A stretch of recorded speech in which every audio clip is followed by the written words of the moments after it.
નમસ્કાર, આપ જોઈ રહ્યા છો સંદેશ ન્યૂઝ, તમારી સાથે સત્યની સાથે તમામ મહત્વપૂર્ણ સમાચારો સાથે હું છું અંકિત। મહત્વપૂર્ણ સમાચારથી બુલેટિનની શરૂઆત કરીએ। ગુજરાત પોલીસ ભરતી બોર્ડે ભરતી પ્રક્રિયા શરૂ કરી। કુલ 13,591 જગ્યાઓની ભરતી માટેની પ્રક્રિયા શરૂ કરાઈ છે।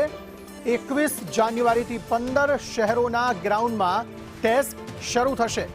પેટ પીએસટી શારીરિક કસોટી શરૂ થવાની છે। પુરુષ ઉમેદવારો માટે 11 ગ્રાઉન્ડ પર કસોટી શરૂ થશે, જ્યારે મહિલા અને માજી સૈનિક માટે 4 ગ્રાઉન્ડ પર કસોટી શરૂ થશે। દરેક ગ્રાઉન્ડ પર ડીઆઈજી આઈજી કક્ષાના અધિકારીઓની દેખરેખ રહેશે। શારીરિક કસોટીમાં બાયોમેટ્રિક નોંધણી ફરજિયાત છે। દોડમાં આધુનિક ટેકનોલોજી અને સીસીટીવીથી દેખરેખ રખાશે। હિરેન રાવલ આ અંગે વધુ માહિતી આપી રહ્યા છે। હિરેન, જણાવશો શું વધુ વિગતો?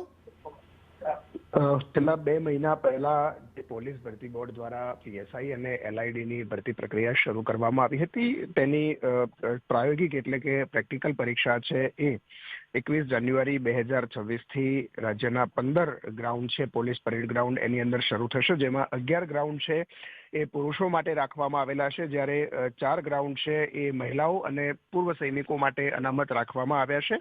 21 જાન્યુઆરીથી લગભગ 1.5 મહિના જેટલો સમય છે એ આ રનિંગ પ્રક્રિયા જે છે એ શારીરિક કસોટીની ચાલશે અને એના પરિણામના આધારે લેખિત પરીક્ષાનું આયોજન કરવામાં આવશે।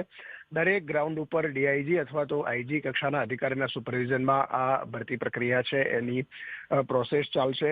સીસીટીવીમાં સંપૂર્ણપણે એની જે દોડ છે અને એ અન્ય શારીરિક કસોટીઓ છે એ સીસીટીવી કેમેરા હેઠળ આવરી લેવામાં આવેલી છે। બાયોમેટ્રિક પદ્ધતિથી એમની એન્ટ્રી, દોડ અને આ તમામ બાબતો છે એ પણ સાયન્ટિફિક પુરાવા રહે એ પ્રકારની વ્યવસ્થા કરવામાં આવી છે। ખાસ ગાંધીનગરમાં જે ભરતી બોર્ડનું સેન્ટ્રલ કંટ્રોલ રૂમ છે એ પણ રહેશે અને તમામ જે 15 સેન્ટર છે એ 15 સેન્ટરનું સ્ટ્રીમિંગ થઈ અને સીસીટીવી સ્ટોરેજ વગેરે કરવામાં આવશે, જેના કારણે પાછળથી કોઈ ઇસ્યુ ઊભો થાય અથવા તો કોઈ રજૂઆત આવે તો સીસીટીવીના આધારે એમાં કામગીરી કરી શકાય તે પ્રક્રિયા બનાવવામાં આવી છે। આભાર સમગ્ર માહિતી આપવા માટે।